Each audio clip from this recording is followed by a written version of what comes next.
कश्मीर के पहलगाम में हुआ आतंकी हमला, उसके बाद भारत का ऑपरेशन सिंदूर, पाकिस्तान को आईएमएफ से $1 बिलियन का लोन मिलना, पाकिस्तान की काउंटर स्ट्राइक, आईपीएल का कैंसिल होना, सीज फायर का टूटना, बहुत कुछ आपको अपनी इस वीडियो में बताऊंगा। पॉसिबल हो सके तो इस वीडियो को एंड तक देखना।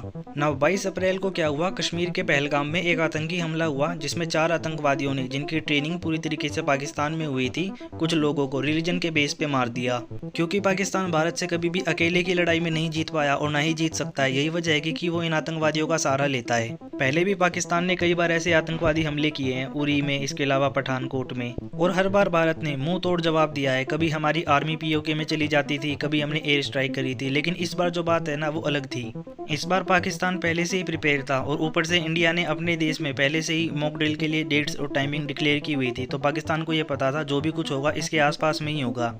अच्छा, एक बात मैं यहाँ पे हाईलाइट कर दूं, कुछ देश कह रहे हैं, कुछ लोग कह रहे हैं कि भारत कायर है जो उसने रात में हमला किया। ऐसा कुछ भी नहीं है, हमने पहले से ही बता रखा था कि हम बदला लेंगे और दिन में 24 घंटे होते हैं, हम बदला कभी भी लें।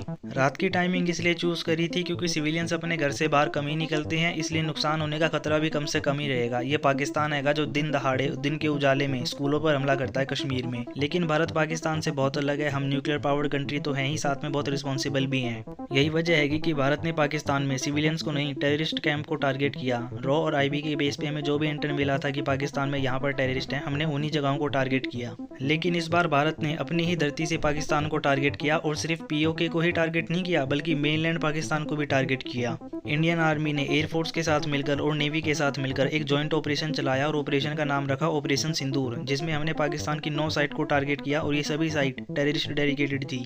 इसमें भी बहावलपुर और मुरीद के सबसे क्रूशल साइट हैंगी, क्योंकि ये वही साइट हैंगी जहां साल 2008 में मुंबई में जो बम धमाके हुए थे ना, इसकी तैयारी अजमल कसाब और डेविड हेडली ने करी थी। सिक्योरिटी इंटेलिजेंस ने जो इनपुट दिया है ना, उसके अकॉर्डिंग लश्कर-ए-तैयबा और जैश ए मोहम्मद के कुछ नहीं तो लगभग 60 या 70 के आसपास आतंकवादी मारे गए हैं। और ये इंडिया के लिए ना एक बड़ी विक्ट्री हैगी और ये पाकिस्तान के लिए एक बड़ा ब्लो है। मैं आपको समझाता हूँ कैसे। चाइना के बारे में आई एम श्योर आप सभी ने सुना ही होगा, एक फुल फ्लेजेड कंट्री हैगा, लेकिन टेररिस्ट का इस्तेमाल भारत के खिलाफ नहीं करता। लेकिन डोकलाम में जो कुछ भी हुआ उसके बाद उन्होंने एक्नॉलेज तक नहीं किया कि उनके सोल्जर्स की डेथ हुई है, लेकिन इंडिया ने on the other hand proper tribute दिया। On the other hand Pakistan को देखो आप, टेररिस्ट की फैक्ट्री है, नंबर्स भी नहीं बताएगा कि कितने की डेथ हुई है और उनको प्रॉपर ट्रिब्यूट भी नहीं देगा अपनी तरफ से। कैसे देगा? दुनिया को पता चल जाएगा कि वो टेररिस्ट को अपने यहाँ पे रखता है। ये वीडियो आप जो देख रहे हो ना, ये रैली की आएगी, ये पाकिस्तान के लोगों ने निकाली थी, वहाँ की गवर्नमेंट के कुछ ऑफिशियल्स ने निकाली थी, कश्मीर के उस हिस्से में जिस पर पाकिस्तान अपना दावा करता है आज़ाद कश्मीर कहकर। और ये दूसरी वीडियो उन टेररिस्ट की हैगी जिनको यूएन, इंडिया, यूएसए, यूरोप, बहुत सारे देश टेररिस्ट मानते हैं। उनको देखो कितनी अच्छी सिक्योरिटी दी हुई है, उनका काफिला देखो कितना अच्छा है। मेरे कहने का मतलब है ना, पाकिस्तान में फंडामेंटल लॉज ही उल्टे आएंगे। जो टेररिस्ट आएंगे उनको सिक्योरिटी मिलती है, और इन केस अगर वाइसा वर्सा वो किसी दूसरे देश की स्ट्राइक में मर भी जाते हैं तो उनको ट्रिब्यूट भी नहीं मिलता। लेकिन इस बार पाकिस्तान का बड़ा नुकसान हुआ है। जैश ए मोहम्मद का जो सरगना है मसूद अजहर, इसके रिलेटिव इस बार मारे गए हैं। इंडिया की जगह अगर एक बार को इजराइल होता और मसूद अजहर अपने भाई के जनाजे में जो जा रहा है, तो मेरा मानना पर्सनली हैगा एयर स्ट्राइक कर इसे भी खत्म कर देते। ऑपरेशन सिंदूर का जो नाम है ना वो काफी खास हैगा। ये उन विधवाओं को डेडिकेटेड हैगा जिनके पतियों की जान पहलगाम के आतंकी हमले में गई थी, इसलिए ये नाम काफी खास है। इंडिया ने पहले भी कई ऑपरेशन किए हैं, उनके अलग अलग नाम रखे हैं, जैसे कि ऑपरेशन बंदर, ऑपरेशन विजय, सफेद सागर। जिन मिसाइल्स को हमने यूज किया है ना वो स्कैल्प मिसाइल थी, बेसिकली क्रूज मिसाइल, जिन्हें स्ट्रॉन्ग शैडो भी कहते हैं। ये कुछ हद तक बंकर बस्टर जैसी मिसाइलें हैंगी। इसके अलावा हमने हैमर मिसाइल को भी यूज किया है। इसके अलावा लाइटनिंग म्यूनिशन को यूज किया है, जो कि एक तरीके के कामेकाजी ड्रोन है। कुल मिला के इंडिया का जो ऑपरेशन सिंदूर था ना, ये सक्सेसफुल रहा। लेकिन अब इसके आगे की कहानी जरूरी है, क्योंकि इंडिया के लिए ये जानना बहुत जरूरी था कि पाकिस्तान रिटेलिएशन करेगा और क्या करेगा।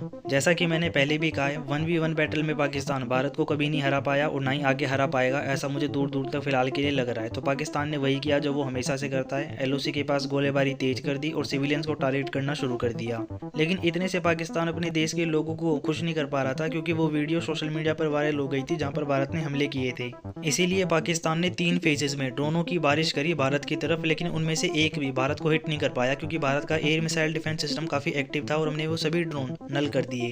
हाँ, कुछ एक नुकसान हुआ है, लेकिन इतना बड़ा कोई नुकसान नहीं हुआ जो पाकिस्तान अपनी मीडिया के थ्रू अपने लोगों को बताना चाहता था। जिस इवेंट ने मुझे सबसे ज्यादा शॉक किया ना, वो था राफेल का क्रैश होना। और ये इंडिया के लिए एक बड़ा मैसेज है, क्योंकि हम इंडियन नेवी के लिए भी 26 के आसपास राफेल खरीद रहे हैं और उनकी कीमत 60,000 करोड़ से ज्यादा की है। हालांकि भारत ने अभी तक नहीं माना कि हमारा राफेल फाइटर एयरक्राफ्ट क्रैश हुआ है और ना ही इन रिपोर्ट्स को खारिज किया है। कुछ फ्रेंच और यूएस इंटेलिजेंस के बेस पे ये बताया जा रहा है कि हमारे 2 से 4-5 फाइटर एयरक्राफ्ट जो कि राफेल भी हैं और इसके अलावा कुछ दूसरे भी हैं क्रैश हुए हैं। And then same goes for Pakistan. Pakistan का भी काफ़ी नुकसान हुआ है, उनके भी कुछ फाइटर एयरक्राफ्ट क्रैश हुए हैं, लेकिन अभी तक आईएएफ ने इसके बारे में ज़्यादा जानकारी नहीं दी है। पाकिस्तान ने टर्की के ड्रोन्स के थ्रू इंडिया पर एक अटैक करने की कोशिश करी थी, ये भी भारत ने पूरी तरीके से नाकाम कर दी।